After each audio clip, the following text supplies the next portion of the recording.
Bonjour à tous et bienvenue dans votre JT sur Book TV, tourné exceptionnellement dans l'hôtel de ville pour cause de travaux dans le studio. À la une de cette édition du lundi 14 novembre 2022, la police qui fait la chasse aux dépôts sauvages de plus en plus récurrents et qui se donne les moyens d'identifier les coupables. Nous recevrons Lionel Floco, le chef de la police, pour nous en parler.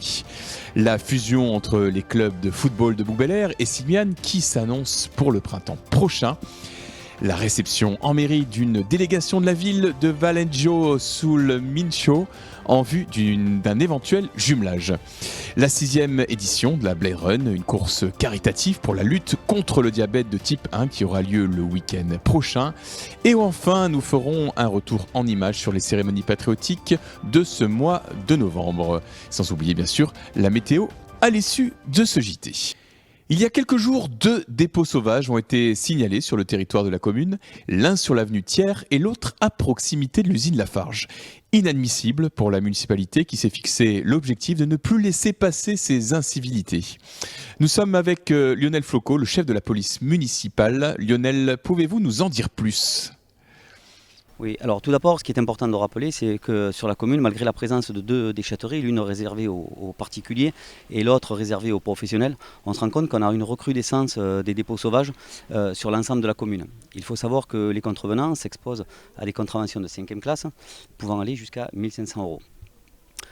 La police municipale met tout en œuvre pour lutter contre ces dépôts sauvages, dans un premier temps par le biais de ces patrouilles véhiculées et à VTT, notamment dans les lieux les plus souillés de la commune.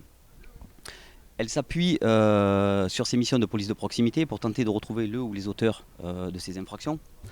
À partir du moment où on nous signale un dépôt sauvage, la police municipale procède à la rédaction d'un rapport de constatation, avec tout un tas d'informations que l'on peut recueillir. Et la mairie dépose systématiquement plainte, hein ? Alors, en amont, ce qui se passe, c'est que, donc évidemment, pour rédiger ce rapport de constatation dont je vous ai parlé tout à l'heure, on procède à des enquêtes de voisinage abouties. On renforce notre collaboration avec le centre de supervision urbain dans le cadre de la recherche d'images. Mais on échange aujourd'hui davantage avec les polices municipales, partenaires du syndicat intercommunal du Grand Vallat, mais également avec la participation citoyenne. À partir du moment où on a retrouvé un maximum d'informations, on communique toutes ces informations à la gendarmerie et c'est à ce moment-là que la mairie, la collectivité dépose plainte. Il faut savoir aussi une chose, c'est qu'aujourd'hui on en appelle à la participation de nos concitoyens. En fait, c'est important que lorsqu'ils constatent des faits répréhensibles, ils nous signalent dans les plus brefs délais tout type d'informations. Ça peut être aujourd'hui un signalement d'individu, ça peut être une couleur de véhicule, ça peut être une immatriculation. Et aujourd'hui, on se rend compte que finalement, le téléphone portable a une grande utilité puisque bien nombre de riverains aujourd'hui nous communiquent des vidéos, des photos et qui nous permettent justement d'appréhender le ou les auteurs de ces infractions. Et précisément, grâce à votre enquête, vous avez pu retrouver les auteurs de ces dépôts sauvages. Je confirme exactement. En fait, c'est grâce aux témoignages d'administrés qui nous ont permis justement de faire aboutir les enquêtes. Les auteurs ont été appréhendés. Et il faut savoir aussi qu'au-delà de l'infraction pénale, la municipalité s'engage à faire payer l'auteur des faits, du retrait du dépôt, mais également de la remise en état de la voie publique. Merci Lionel Floco. L'annonce a été faite par les 2 présidents des clubs de football de Simiane et de Book-Bel-Air. La fusion des 2 entités est lancée. Au printemps prochain, les 2 clubs ne feront plus qu'un pour former le 3e plus gros club du district avec pas moins de 800 licenciés. Plus de précisions dans ce reportage.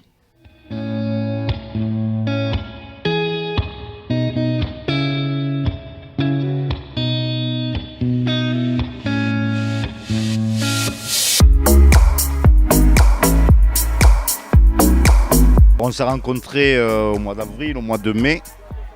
On avait un peu commencé à discuter et l'idée a vraiment germé à partir du mois d'août où on a vraiment commencé à parler de fusion. Aujourd'hui, dans le milieu footballistique, les petits clubs, dans l'avenir, petit à petit, vont s'effacer.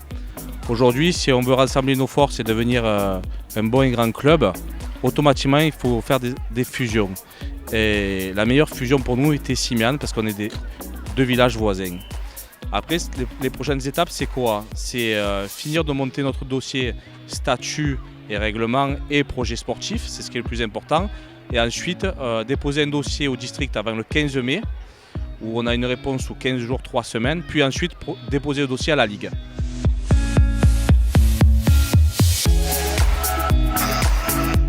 Oui, nous sommes complètement favorables à ce genre de fusion. On a déjà le club de Bouc-Bel-Air de basket qui a déjà fusionné depuis plusieurs années avec le Simiane. Le club de hand qui avait fusionné avec le Pays d'Aix. Donc effectivement, nous sommes toujours favorables à ce genre de fusion, ce qui permet aussi de mettre en commun tout ce qui est structure. En fusionnant les deux clubs, effectivement, nous fusionnons aussi nos deux complexes, le complexe de Bouc et le complexe de Simiane. Ce qui apporte une certaine flexibilité dans les organisations de chaque match, parce qu'effectivement aujourd'hui, avec le nombre d'adhérents qu'ils ont, ils ne peuvent pas se subvenir avec un seul terrain. Donc effectivement, c'est une très bonne chose qu'il y ait les deux terrains, Simiane et Bouc-Bel-Air. Nous sommes ravis. Nous trouvons que ça va être un bel enjeu là, à porter pour Simiane, de s'unir. Après, nos deux communes sont quand même déjà plutôt très unies aussi, donc non, très très bien.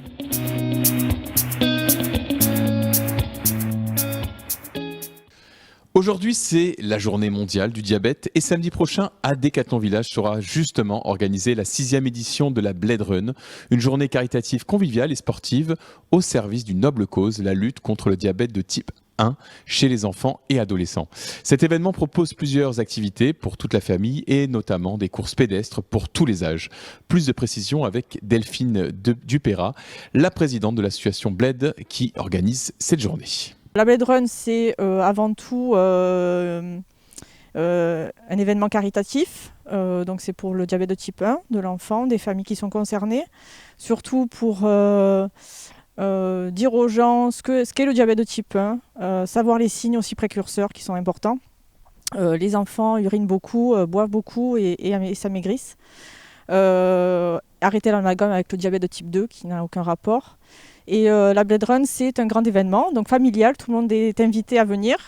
Ce sont des courses pour les enfants, on a un 5 km aussi qui est chronométré pour les adultes, on a 2 km, 1 km et 500 mètres. Après le jumelage réussi avec la ville allemande de Feldafing, la municipalité envisage de se jumeler de nouveau. Cette fois-ci, c'est la ville italienne de Villaggio sul Mincio, géographiquement basée non loin de Vérone et du lac de Garde, qui pourrait être retenue. Une délégation a été reçue en mairie par Mathieu Pietri qui précise dans ce reportage les contours de ce jumelage potentiel.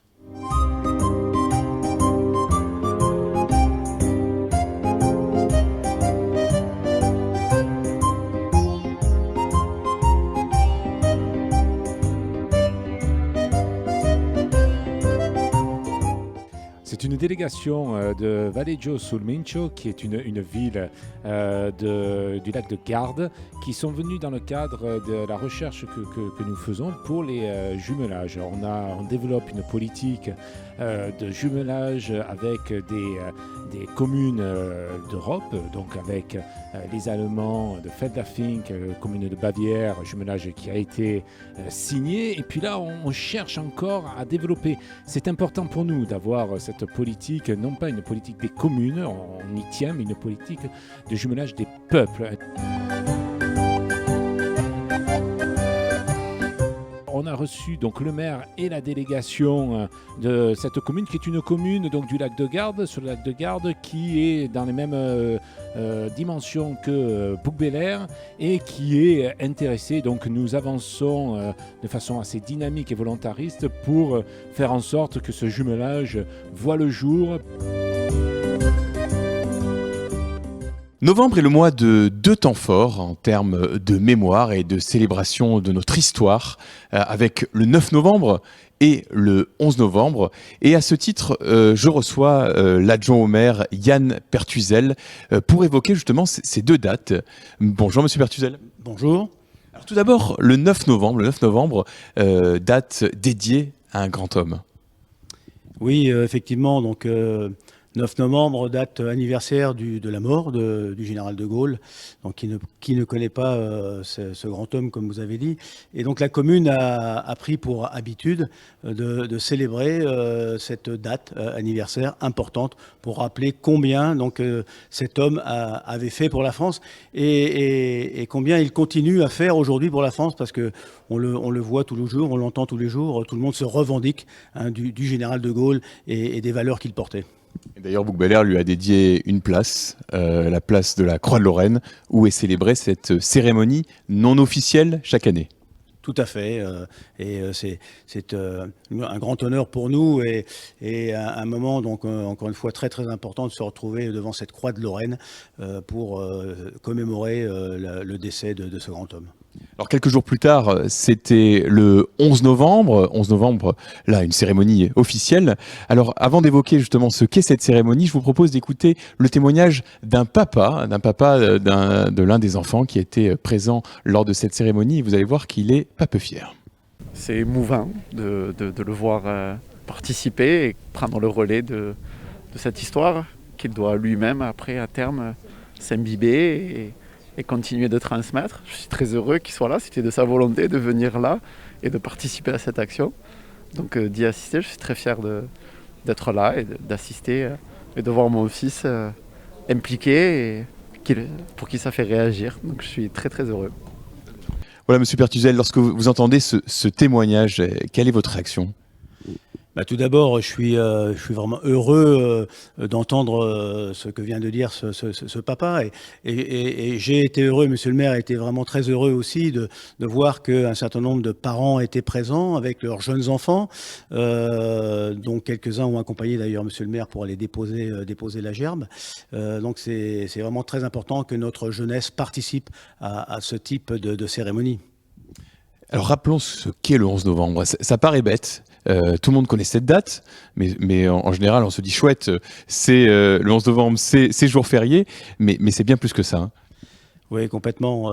C'est le 11 novembre. Alors, tout d'abord, et à l'origine, c'est une cérémonie qui commémore, et qui le commémore toujours d'ailleurs, l'armistice de 1918. Mais depuis 2012, et ça beaucoup de Français l'ignorent, eh bien, cette cérémonie, elle rend hommage à tous les morts pour la France, pas uniquement pendant la Grande Guerre, mais pendant la Seconde Guerre mondiale, et puis tous les conflits récents, et les soldats qui continuent à tomber au champ d'honneur aujourd'hui. Donc prochain rendez-vous, si je puis dire, la cérémonie patriotique du 5 décembre, qui sera célébrée à cette occasion ? Alors le 5 décembre, cette cérémonie, elle est dédiée à tous ceux qui sont tombés pendant les combats en Afrique du Nord. Donc là aussi, cérémonie ô combien importante, qui ravive beaucoup de mémoire, parce que, encore une fois, aujourd'hui, un certain nombre d'acteurs de cette époque sont encore en vie parmi nous. Hein, et donc c'est une cérémonie ici très très importante pour notre histoire. Merci Monsieur Pertuzel. Voilà, c'est tout pour cette semaine. Dans un instant, la météo avec, hélas, de la pluie en prévision. Belle semaine à tous.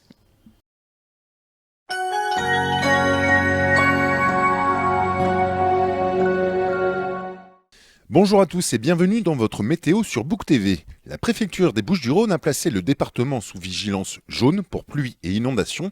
Et pourtant, la pluie ne sera pas toujours présente cette semaine. Demain mardi, le temps sera clairement maussade, nuages épais poussés par un vent d'est soutenu. Le soleil brillera par son absence. De la pluie est attendue en début de soirée. Les températures iront de 13 degrés à 17 degrés, mais un ressenti moindre du fait du vent. Mercredi, la matinée restera maussade avant que le vent ne change de secteur. Le Mistral chassera les nuages et le soleil devrait faire son apparition à la mi-journée. Les températures restent stationnaires, comprises entre 13 et 17 degrés. Le Mistral faiblira dans la nuit de mercredi à jeudi, ce qui explique le retour des nuages dans la matinée, même si des éclaircies sont à espérer dans l'après-midi. Les températures, toujours comprises entre 13 degrés au lever du jour et 17 au plus fort de l'après-midi. Vendredi sera une alternance de nuages et de timides éclaircies, alors que le Mistral reprendra en vigueur. Les températures chutent avec seulement 11 degrés au lever du jour et 15 dans l'après-midi. Notre week-end s'annonce assez complexe à deviner entre passages nuageux, vent, soleil et pluie. Bien malin, celui qui peut annoncer avec certitude la couleur du ciel. Les températures continuent de chuter, 7 petits degrés le matin, ça commence à piquer, et 10 degrés maximum, l'hiver s'annonce. Belle semaine à tous.